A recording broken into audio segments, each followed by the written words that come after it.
Hi everyone, my name is Carl Woodward. I'm a director at Simplify Consulting, and I'm delighted today to be joined by Louise, David, and John. I'll let them introduce themselves in a second. We're discussing all things transfer agency today in a series of webinars that we host throughout the year, focusing on specific areas of kind of the wealth and asset management value chain. We've got some really interesting participants in today's session who are relatively opinionated, so I'm not really going to do much today apart from ask the first question and let them fight it out between them. But I'll let them introduce themselves first. So Louise, perhaps I can start with you. A brief bio on you and your experience, please. Thank you, I think, Carl. Louise Gregg, Director of Customer Operations at Premier Miton Investors. Asset management really is my background, so the using of the transfer agency over 25 plus years now, in various different guises as it's moved on throughout the years. But I think some of the topics that we will touch on today with John and David will be quite interesting in where we've been and where we need to get to, and what services transfer agencies actually need to perhaps do now for asset managers, and indeed what asset managers probably need to do to help on that journey. Brilliant. Thanks, Louise. You're very welcome. David? Morning, everyone. I'm David Moffat. I work for a company called SS&C, where we're a number of businesses, plural in this case, but the part that I work for came as a result of the acquisition of DST back some 4 years ago. And is probably still better known in part under the old brand of IFDS. I was some 20 years in the asset management industry with Fidelity, Threadneedle, as was then, Columbia Threadneedle now, and JP Morgan before joining back in 2007. I've filled a number of roles within this, but my current function is that I have the rather glorious title of Proposition and Industry Affairs, which means I get the luxury of doing a bit of blue sky thinking and a bit of forward thinking as what the industry and what our market position might be within that. Excellent. Thanks, David, and thanks for being part of the session. John, hand over to you. Yes, good morning, John Willis. I'm the Global Head of Distribution and Transfer Agency for HSBC, as you may have guessed from the logo behind me. I've been in the industry broadly the same time as Louise and David, and covered both, kind of starting from a asset management side with Aegon, then moving into kind of the transfer agency related side with spent a bit of time with David at what was IFDS, stints at BNY Mellon running their global transfer agency. I pretended to be young, cool and fintech for 4 years working at Calastone, developing products until they saw through that. And I've spent the last 5 years at HSBC. So very happy to participate in this conversation. Thanks, John. Delighted you're here. Right, let's kick off. So the first question, I think I'll start with David, if that's okay, and probably quite should resonate in terms of where we are today. What are the main challenges, do you think, and the opportunities facing transfer agencies in the UK now and in the next few years? I'm sure we'll come talk about it in this case, Carl, but transfer agency to the UK can't really be taken in isolation from that more globally in that sense. And one of the biggest challenges is increasingly that the clients that we service in the asset management industry are themselves under very considerable financial pressure. They are looking to defend margin against almost a tsunami of potential issues, from kind of the drift towards passive, towards the challenges around the fact that asset and wealth management are rapidly coalescing together into a single pool. Fundamentally, they're desperately keen to reduce costs, and that means particularly that having a multitude of funds which effectively replicate themselves in various domiciles around the world is not a solution which continues on credibly for the future. So there'll be quite a lot of potential desire to move down that route. And we're kind of sat at the back end of that. At the end of the day, transfer agency is kind of the unloved, dare I say, even the bastard child of asset servicing, to be perfectly honest. It's fair to say that quite a number, I'm not looking to set John up particularly in this case, but it is undertaken by a number of the custodian banks globally, in this case, the service proposition, not frankly, because they make vast sums of money at it, or that they particularly love doing it. Indeed, quite the opposite. There's a number of providers, HSBC absolutely not included, of course, who undertake TA on sufferance, to be honest, because they see it as the gateway into gaining the wider custody mandate, and even within that custody mandate, the trading related revenues around stock lending and FX and trading related activities and things like that. So part of the challenge is that there is no such thing as a global TA solution, of course, because you have global custody, mainly because really the requirements around the world around custody, and even notwithstanding taxation treatment differences, fund accounting is quite global in that sense, in the sense that the functionality is similar. TA tends to be very country, very distribution model specific. It's subject to the individual laws and the tax wrappers of the individual markets concerned. It's a very, very complicated kind of landscape to operate in. And certainly the only way that we found credibly for us to be able to do it as a non-custodian bank is frankly to do it in very considerable scale, to be honest, in this case. And that gives you the resource, the depth and capacity to basically keep up with individual regulatory and legal demands through change of the distribution model and everything that goes with that. And they all fit into that landscape of a lot of change. And that's before we come to talk about DLT and blockchain and hyper-personalization and the metaverse and all the other wonderfully good stuff that I'm sure we'll come to later. We'll definitely come on to those. John, you've been instrumental in kind of HSBC's TA proposition over the past few years. What have you seen in terms of the marketplace, and how have you shaped that proposition to enable it to compete? Yeah, look, I think, you know, David's right in terms of talking about kind of globalization, and you see that more and more. You start seeing a level of kind of crossover from individual investors in those global cross-border markets, probably slightly less so from the UK. But if you look at, you know, the Far East, for example, where we obviously have a lot of expertise, the amount of buying that comes from the East across to the West, Hong Kong, Singapore, Taiwan, traditionally buying Luxembourg, CCAVs, Irish funds, you know, those kind of cross-border key markets really start to drive you to think. And actually, you know, the UK is slightly behind in some instances of what we're seeing in other markets, because, you know, there is both a generational change of ownership of assets coming our way very soon. That means that, you know, people, the way that they buy, the way that they get advice will be very different from the old way. Now, you know, I'm going back 20 odd years, but you know, as an administrator, you used to look at what adverts were in the Mail on Sunday, and you would work out broadly what your postal volume was on a Monday morning for the deals you would get. You know, clearly it's not that way anymore. Can't see if you can quite see that, but you know, my kids, if you cannot do it on an iPhone, they have zero interest in doing it. So we will absolutely see that demand changing. I read an interesting statistic the other day that said that the average 18 to 25-year-old has at least 3 digital currency wallets today.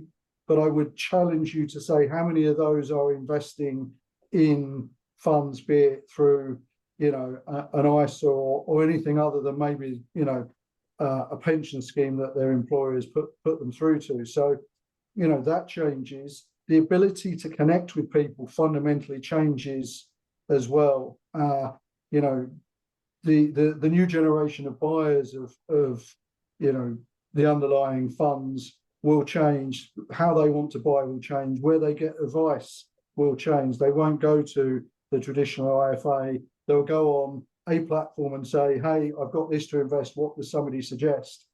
You know, I'm worried about how you ever regulate that going forward. And maybe we have slightly too much regulation focus, but it does become a challenge. And they're also very brand loyal. And that brand loyalty is built up often through other interaction other than understanding of what that provider does.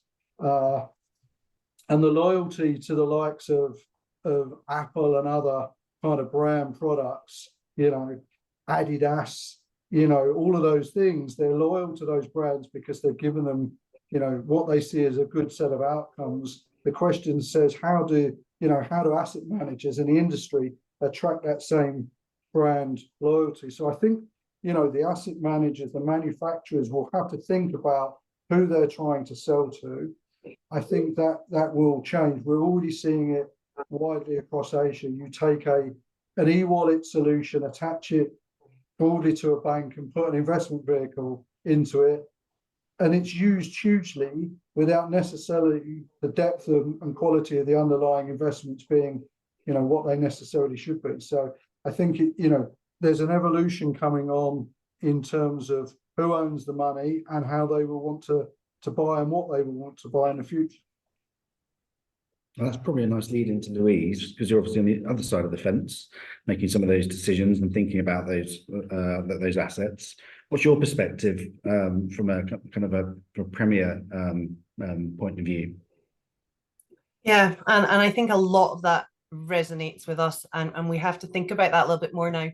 I would probably say for us personally, the retail part of that business and what John's touching on there about the person using the iPhone, etc., it's done through platforms now.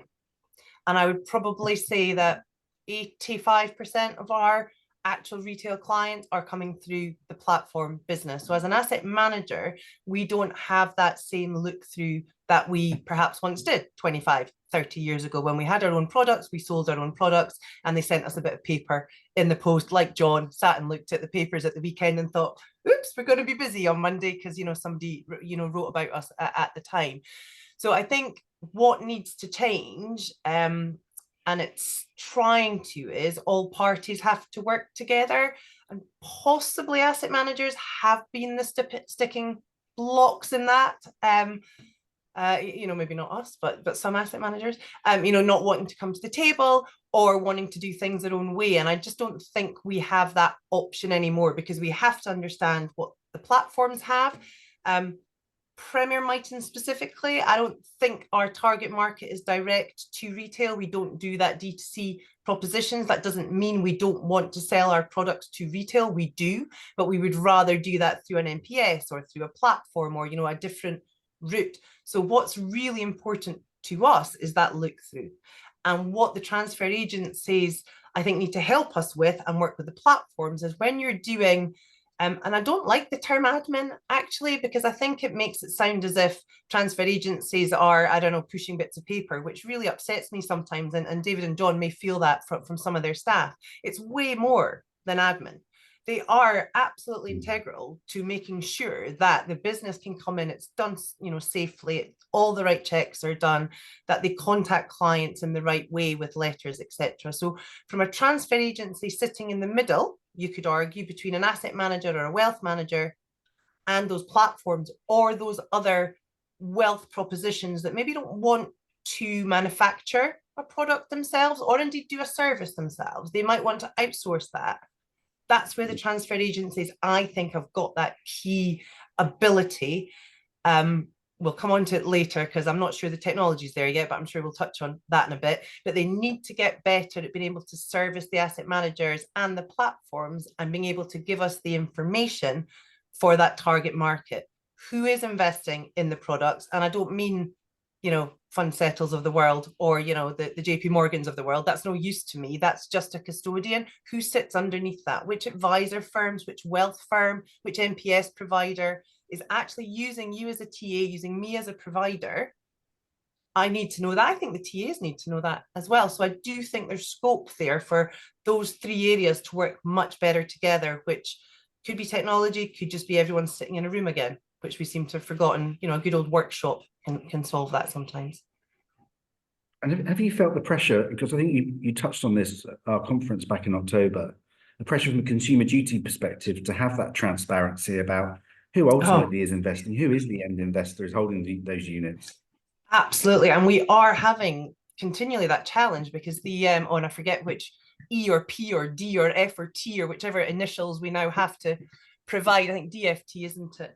Where under Consumer Duty now, the distributors have to provide information back through to product providers. And what's interesting to us as well as an asset manager, and other areas must touch on this, is what about fund of funds? Because fund of funds also have a product that goes through to a TA that may have a different custodian, and they're now being asked to say, well, who is the target market? And they're saying, well, the target market is the asset manager to whom my product's included. Yes, but who's buying that? So we've even found, since whenever the conference was, Carl, I forget, October time, we've seen that move on even further now, and we're getting even more emails, with the FCA coming out to say it can't be a cottage industry or whatever, but it is, because there isn't the infrastructure in place. I don't think, and I think if you speak to some of those distributors out there, some of those platforms, some of those wealth managers, they will say they can't, in all cases, find out who the product is being sold to, because they don't have the look through. And I don't think that's any one person's fault. That's not a TA's fault. That's not the distributor's fault. We just don't have that infrastructure or that transparency, perhaps, that we want to share or feel we can share that information right now. So Consumer Duty remains quite a challenge for us as a product provider, and we're a distributor in some markets as well now. So we have that with two hats on. And David, is that a challenge you're seeing from your side of the fence as well? Are you getting a lot of demand in that space from some of your clients? It's absolutely nothing new. I mean, at the end of the day, transfer agency, as Louise described, has adapted and changed significantly since I've been involved in it over 20 odd years. It was originally about processing paper on behalf of the underlying consumer. It's now much, much more about combination. We still live in a world where, unfortunately, we still have to provide a hybrid service model, which does still include the paperwork aspect, but equally a very large proportion of the business that we see on our side in the UK, certainly in this case, comes via platforms. 85% is probably not untypical of the volume of retail business. And even institutional business in this case increasingly comes through, albeit different platforms. The Allfunds of this life will come through under that basis. Whether that's necessarily been a good thing for asset managers or not, I question. I think the kind of, in allowing the platforms to dominate in that way, in a sense, it's created the fact that by and large, the fund managers have become, their own brands have been eroded in overall strength because they're just increasingly seen as being another maker of baked beans on the shelf in this case. And it's hard to differentiate yourself. It's really hard to build up loyalty. But Louise is absolutely right. I mean, even prior to Consumer Duty, there was an appropriateness requirement on fund managers to know who was buying the product, for what purpose, over what demographic, and to scale accordingly. And the answer is they can't do that right now.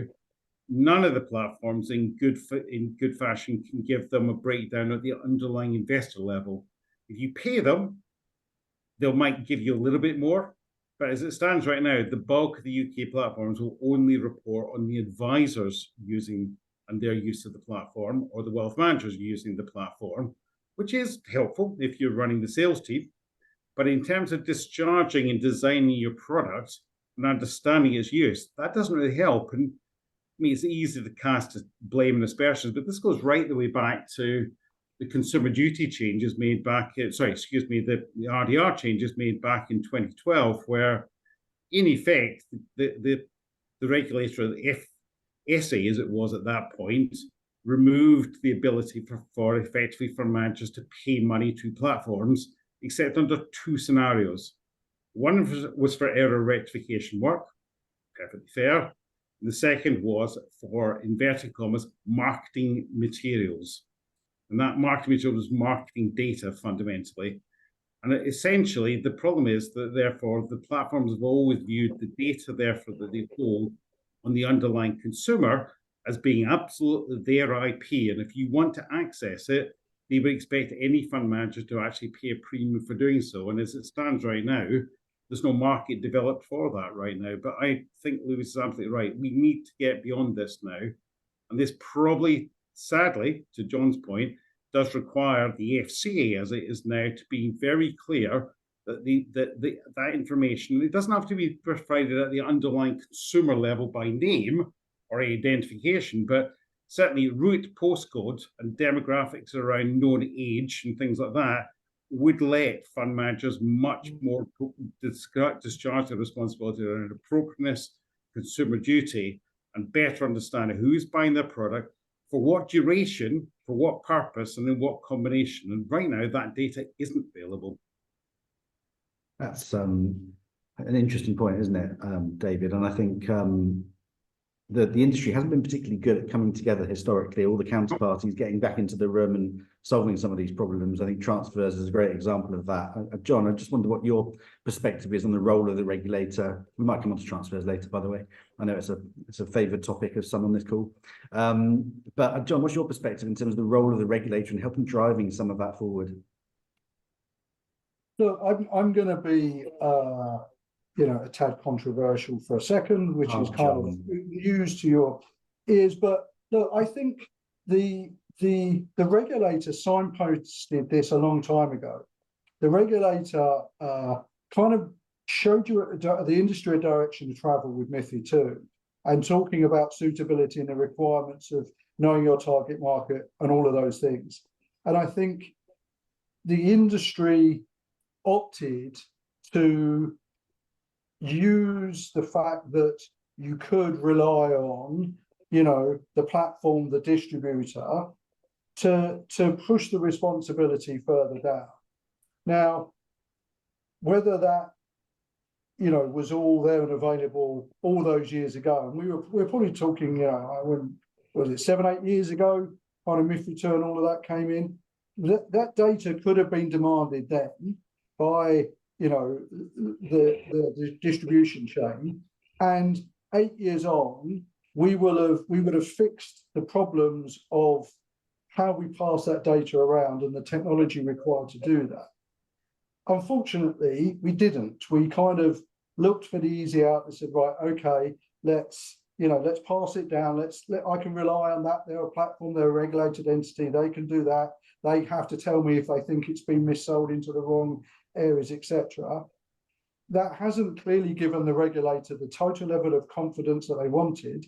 So they've now come back and gone, right, you've got to get this, and you've got to get this and sort this out now. And now we're going, is that data available? It is available. It's very hard to get, but if we'd spent the last 8 years working out how to get it, we would have been in a much better position. So I think we have to kind of sometimes think about the long-term outcomes and what is the regulator really trying to do. The regulator is absolutely trying to protect the end consumer. That is their duty. That's exactly what they're going to do. We should have, we probably should have started working on this as an industry back there, and we would have been in a better position now. Now, I can create a counter argument that says the technology has moved on and there ought to be better tools.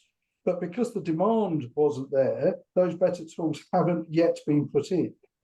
So now we're going to have to run a little bit to get the technology and deliver this stuff across, and think about what the right solutions are.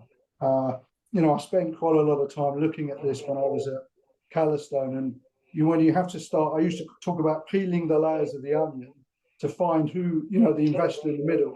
And when you look at distribution chains and sub-distribution and the effects of that, we used to see 5, 6, 7, 8 layers before you found the end IFA who was advising Mrs. Miggins as to what to buy, and therefore you can work out suitability.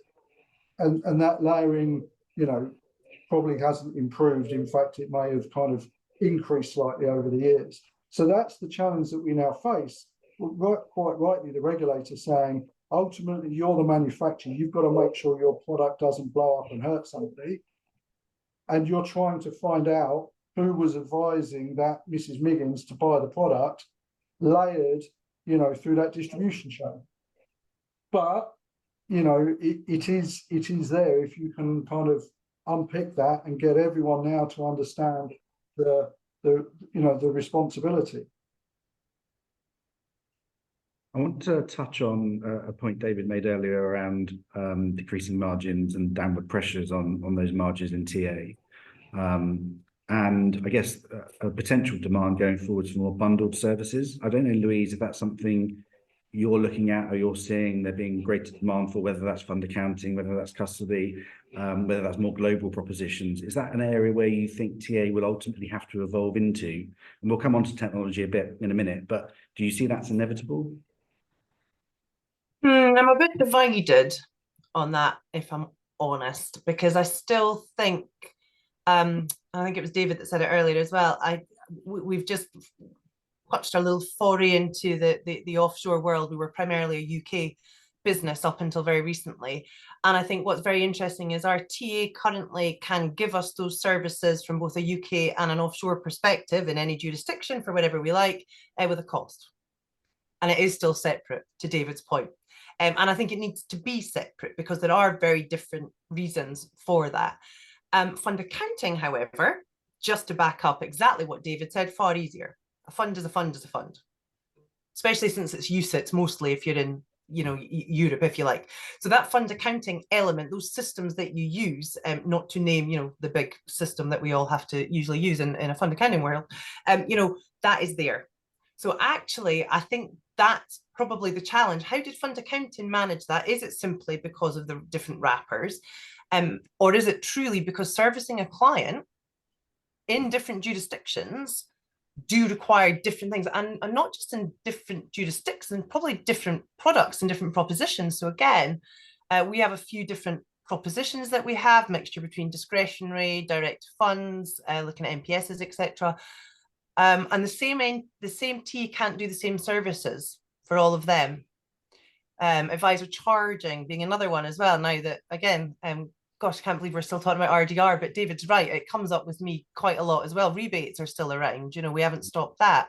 So again, you're talking back to dealing with different TAs or different services that you need, depending on whether somebody is still paying a rebate, whether it really is a rebate, whether you've had a debate as to whether it's a rebate, whether it's still commission, because some of your offshore bond clients or your execution only clients have decided that they're still exempt, so they're still allowed those commission.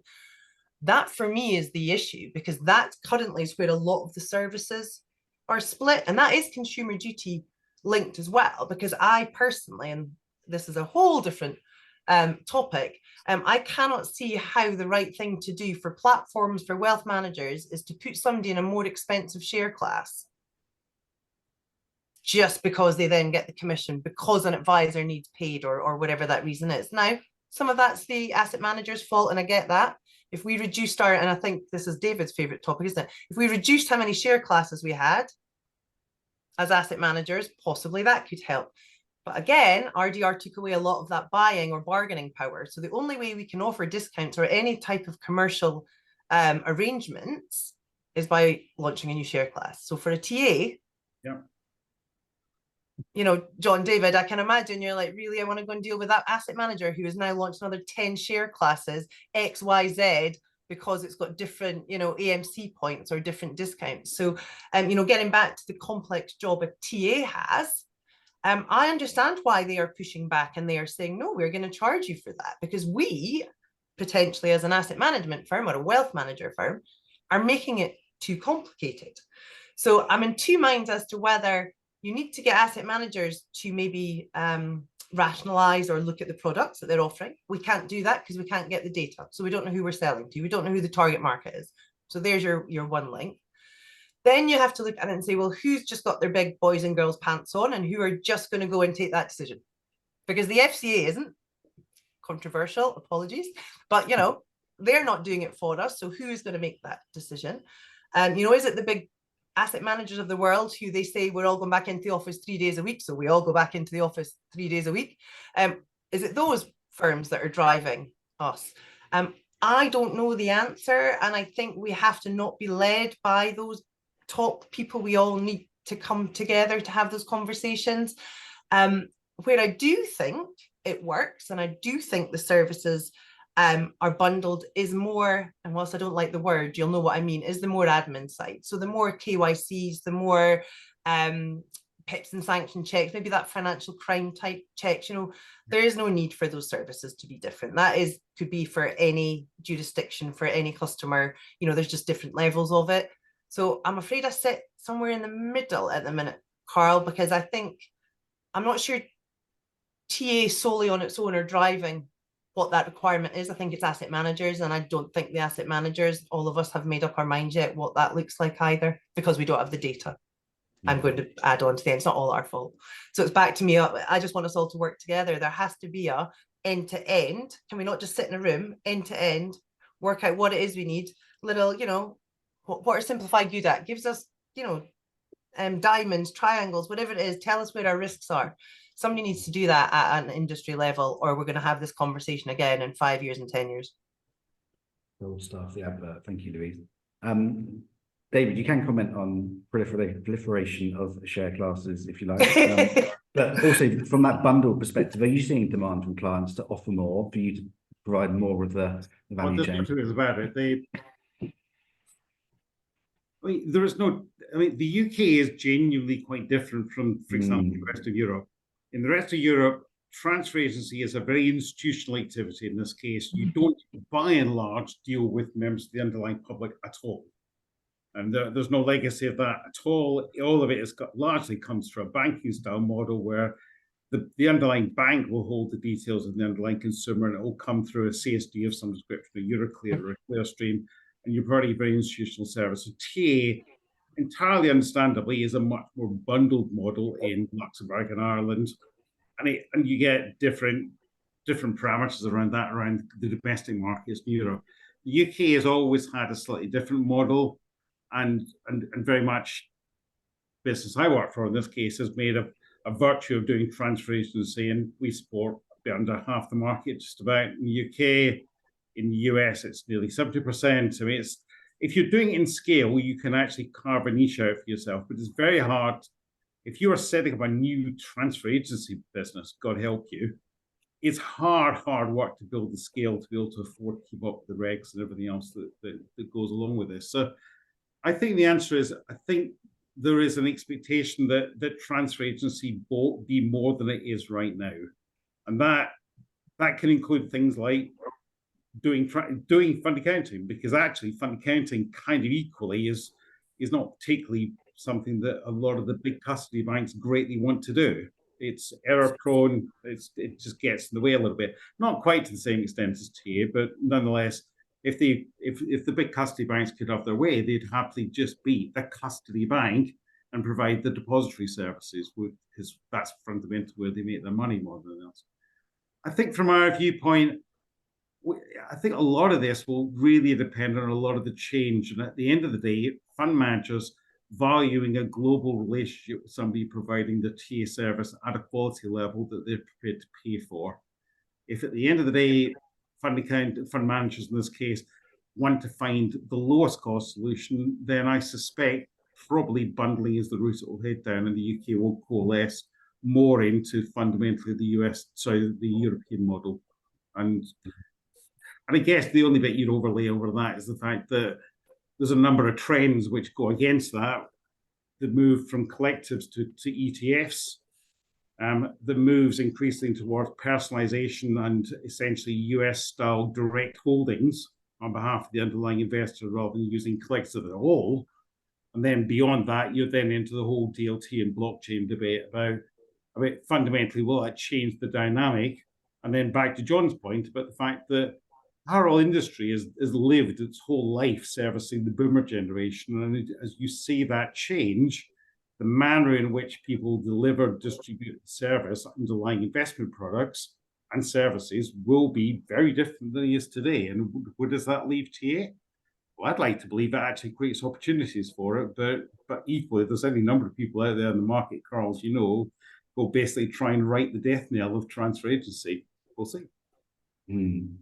I think we've ignored the subject long enough, so let's cover technology then.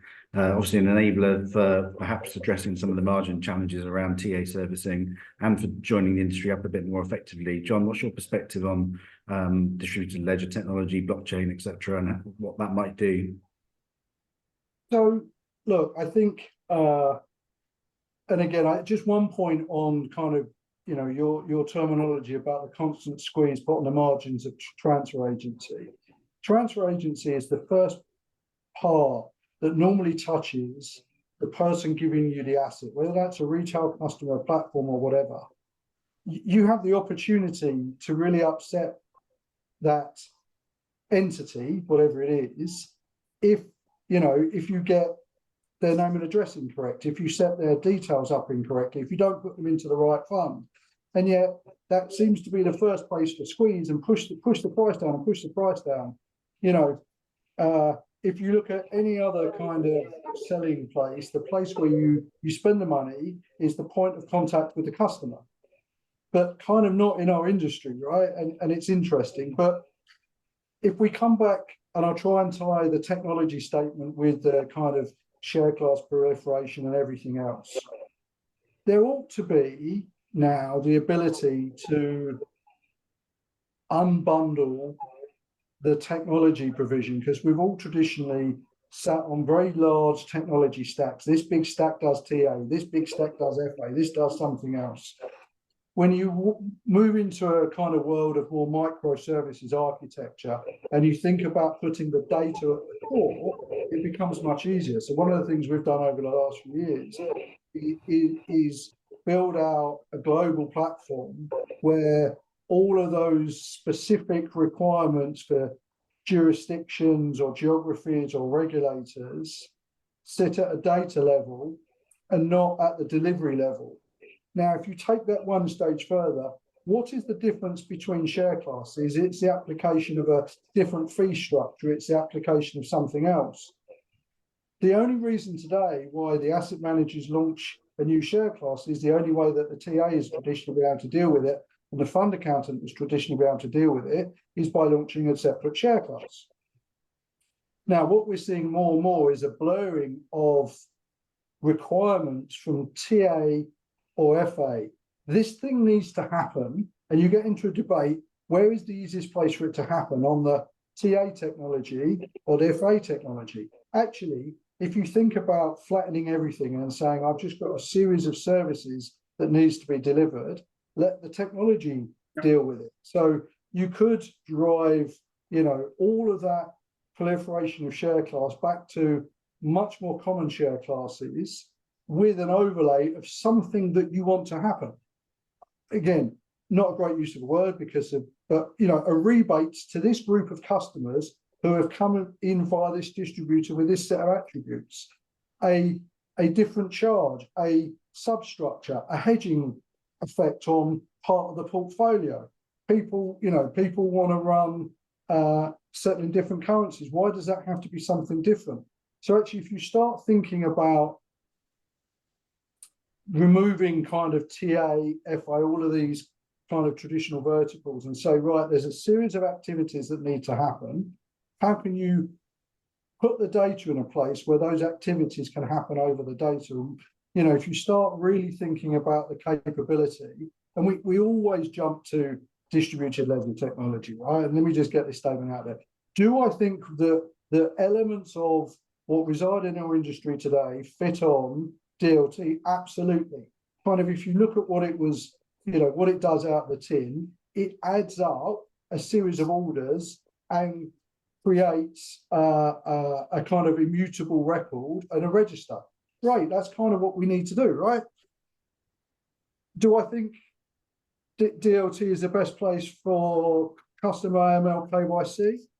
Absolutely not. The customer should own that and should permission us to see the data relevant to what we need to do for whatever jurisdiction. So, you know, I don't think it has to be all on this, all on that. But if you think about moving to a modern microservices architecture with common standards, APIs, data structures, interfaces, you can start overlaying a different series of questions. You can start taking that same piece of data and sharing it through the distribution platform for different sets of uses with different services and outcomes. You know, do I think in 5 years' time TA will exist in the way it does today? No, it will have started to evolve. You can start thinking about it there's a registry service, which is, you know, if you look at the UK, very much tied to the trustees. It's a devolved service from the trustees because they need to really maintain the register. There's all number of trading conduits. You'll have different settlement agents. You'll have different AML KYC. You might have different fees and rebate structures running through. So, you know, I think we need to think about this almost from a completely different level. And as David's expression was said, if you were setting up a TA from scratch, actually, when you think about technology, if you don't think about it starting from where you are, but think about it with a blank piece of paper and what are the features, functions, services that need to drive a set of outcomes for the end consumer with all of the players through, I think you come to, you know, a different view of the way the world looks. And the good news is that technology used in the right way is evolving very rapidly and should solve some of the challenges that we have as an industry. If we use it in the right way, if we work, and I think Louise's point is very good. We need to come together much more. There is a whole series of stuff that's non-competitive. You just get it right. It's a hygiene factor. Fix those, differentiate somewhere else. I'll pause there, otherwise I'll take all of the time. David, I just wanted to come back to you on that point, because I know you've done a couple of webinars on tokenization in the past, for example. And I was just wondering, given obviously, you know, IFTS has been around for a long time, have technology that's been in situ for a long time. Do you think there is a threat from new entrants coming in without the legacies of the past, without that historic architecture that may be difficult to change, maybe a bit more like an oil tanker to turn around?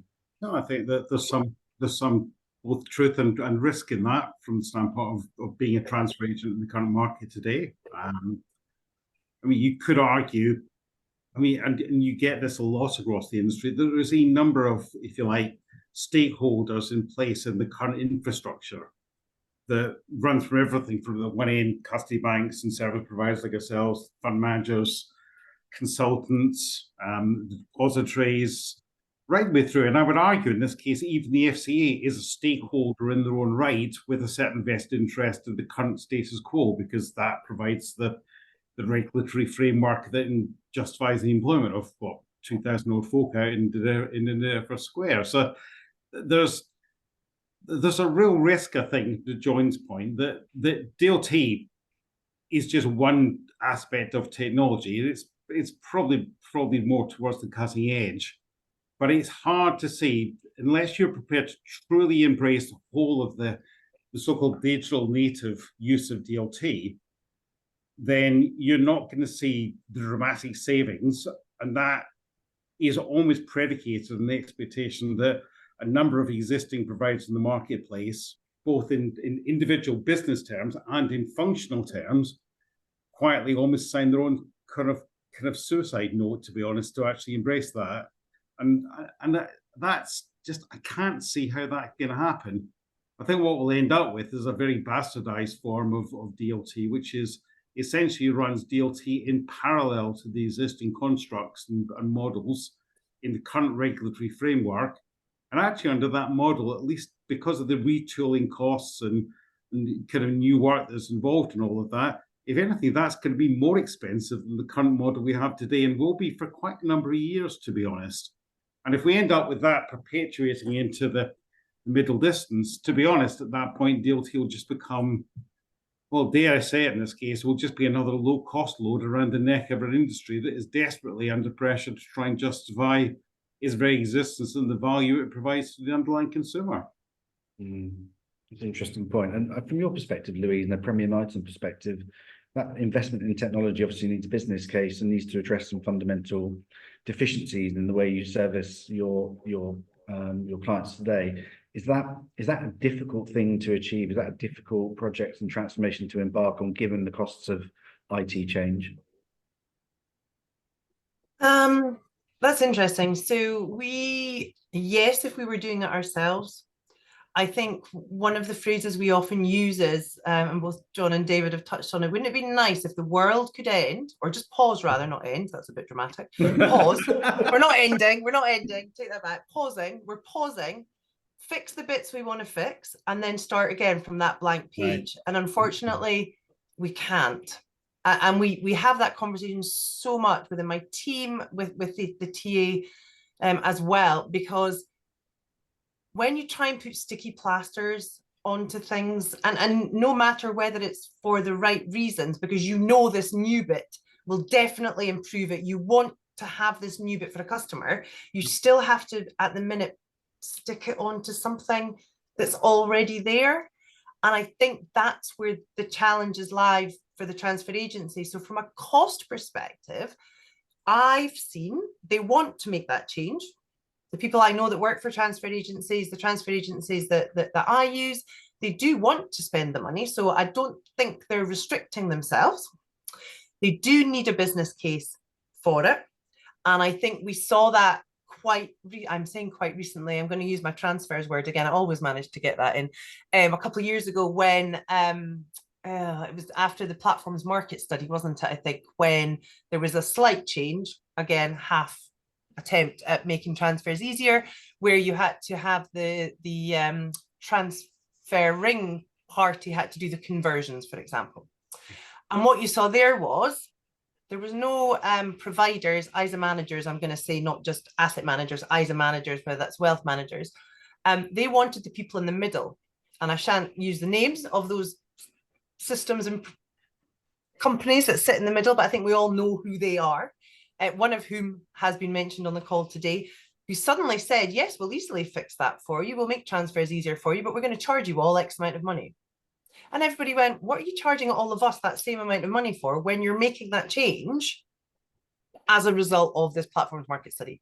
Now, it took them 3 years to actually start making that changes. And just recently, I know through the IA that they are making those changes. So I think, again, I'm going to keep saying it, we have to stop thinking our businesses survive on our own, because they don't.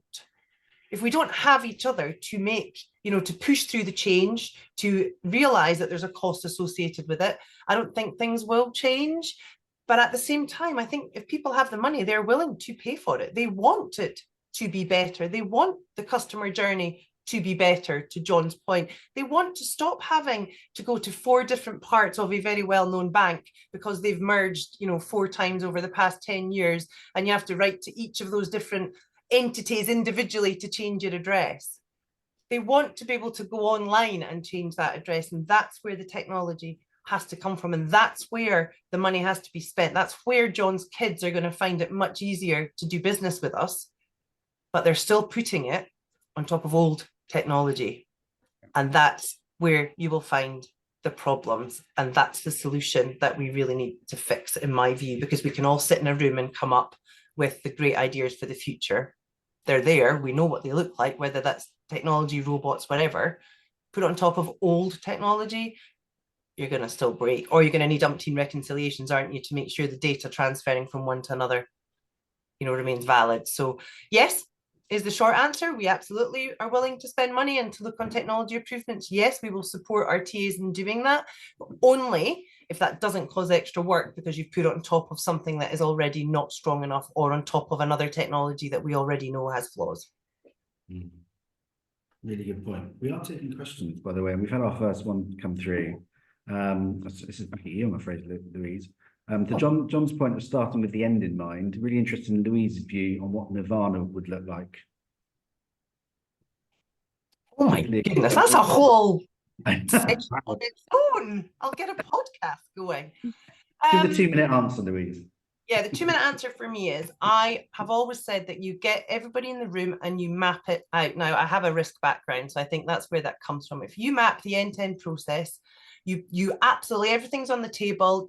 When I used to work in risk, the one phrase I used to hate was when people said, that will never happen. We'll never have a global pandemic, will we, where we all have to work from home? That will never happen, will it? So for me, we all sit in a room from all parts of the industry, and the IA tries. So, I am a fan of the IA, and they do try and do that, as does some of the TA forums, etc.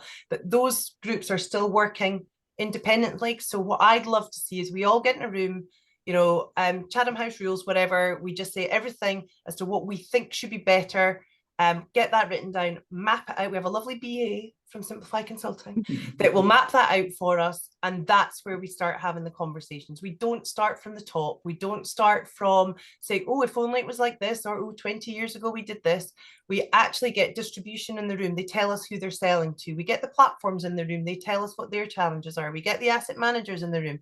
They say what products they want to design, but where they struggle with. We get the TAs who say, stop launching 40 share classes. What you really need is this. To John's point, this technology can help you, right? Let's design that. And sadly, unless we take that pause, I'm not sure how we can get to that point, but that's what I would love to see. John, your view? Look, I think we need to understand what are we trying to achieve and what problems are we trying to solve, and most importantly, what outcomes for the end consumers are we trying to get to? Because, and Louise, you're absolutely right. You know, we used to see it when I was at Calastone. You know, 80+% of all of the volume through the UK comes through intermediaries platforms. It's not direct to consumer, right? But still, even behind that, at some point, you know, institutions don't generate their own money. There may be a pension fund, but that's an individual putting money into a pension fund. What do they want? You know, and we do kind of overcomplicate this stuff. You know, fundamentally, people invest money to get a return, right? Now, what duration and what risk factors and all of those depend, you know, how old you are, how long before you're claiming your pension. Are you, you know, is it a pension and you're 30 years away from retirement, therefore you've got more time to recover? Are you putting money in a Help to Buy ISA and you want to buy your new house in 3 years' time, and therefore your risk factor is completely different? But fundamentally, people are investing to see a return, and we need to get back to that, understand how we educate them about that, give them a set of relatively simple sets of outcomes that they can get to and understand, and you know, within that we'll understand the nuances that need to be done. So I do think, you know, you've got to think about what's the customer of the future, what's the end game, what are they going to be looking for, and how do you get that result? Because, you know, ultimately, if and we still have a fundamental challenge with people saving in this country. You know, we're all living longer. The retirement age keeps going up. There's a reason for that, is because we can't afford for people to retire because they're either not saving enough and the government can't afford to pay them enough to retire at, you know, what should be a relatively sensible age. So, you know, we have to think sometimes about the macro requirements and then drive down to the micro, you know, solutions through it. So, but hugely, the bit I agree with Louise, absolutely. We need to come together more as an industry and solve the things that are not competitive, right? You also can overlay that with the gender discussion as well, John, can't you? Because I don't think anybody's out there, well, there are a couple of providers looking at the fact that the amount of savings that women have, who actually now have the largest disposable income, arguably, you know, of this new generation, but we're not spending it. Well, sorry, we are probably spending it in my case. We're not saving it, or certainly not traditionally saving it in the way that people were doing so in the past, you know, few decades. So, you know, there's a whole other layer, you know, to put that on top of as well. So yeah, I think that's probably right. We need to get the consumer viewpoint there as well, from a cross diverse you know, piece as well. One other question. We haven't really touched on people so much, actually. We've covered technology, and I think this is probably a good one for you, David, given you've been in TA, man, boy. What does a future career in TA look like? Interesting. I don't forgive me, at 6 years old, I don't think anybody particularly dreams of TA as being the direction of life that they want to have. They're probably got more fixed on rather more exciting things to do with their lives. At the end of the day, I mean, clearly transfer agency is a mass employer of staff. in the financial service industry. It's a great unsung kind of activity that has to undertake, and technology has dramatically changed that. I mean, if you go back to kind of M&G launching its first unit trust back in the very early 30s. I mean, literally everything was literally done on. Imagine they probably used a kind of a fountain pen rather than a quill, but it was literally all transfer agency happened on a genuine register, which was a book that the investors were in. Yep. We're still applying fundamental structures and designs around that, and that still requires an awful lot of people doing a whole raft of stuff. Some of that is really high value stuff that touches the underlying consumer, to John's point, and adds real value. Others, being really direct about it, is stuff that's required because of regulations more than anything else, that actually sucks. Well, frankly, it just sucks. Well, it imports cost and sucks value away, to be honest. I mean, and there's no two ways about it. I mean, we're huge exponents of the idea of the so-called direct fund model. So instead of actually money going via the asset manager's own bank accounts before it goes into a fund, it goes straight into the trustee bank account of the fund itself. That's the model that applies across the whole of Europe, and fundamentally would take away the large majority of all the work you have to do around CAS currently today. Is about the fact that you've got this bonkers banking model, which is unique to the UK, which was all about designed to allow fund managers to make box profits, which they haven't even, well, they've not been allowed to do it for the last 10 years and actually stopped doing 20 years ago. Yet we're still stuck with the legacy of that bank model. We've got probably about 400 people working just on the banking CAS side of our business. And let's be honest about it, they're quite highly qualified people. Many of them are either part or fully qualified accountants. I'd far rather be using those people to do added value stuff that touches the underlying consumer rather than actually what we've got right now. I have to believe that the future of transfer agency, the technology benefit will allow a greater prioritization on the service you offer to the underlying consumer in terms of the experience, either digitally or when they speak to a human being, and less just having to devote cost to stuff ticking boxes and achieving certain regulatory goals, which it's just not the best use of human beings, bottom line. It's why we went down the route, we bought a business called Blue Prism some 2 years ago, which is all about, frankly, taking away the repetitive activities in this case and allowing our staff to do the value stuff that they get fulfillment out of and actually adds value to the consumer. I'm afraid we're just about out of time. That hour has flown by, and it's been a really interesting discussion, lots of really fascinating points. And I'm really grateful, David, John, Louise, for your time and taking part in this webinar today. A copy of it will be available, actually, a recording on our website if anybody wants to go back and revisit any of the topics. But thanks again for being part of the session, and really grateful for your involvement and contribution. Thanks, everyone. Thank Thank you.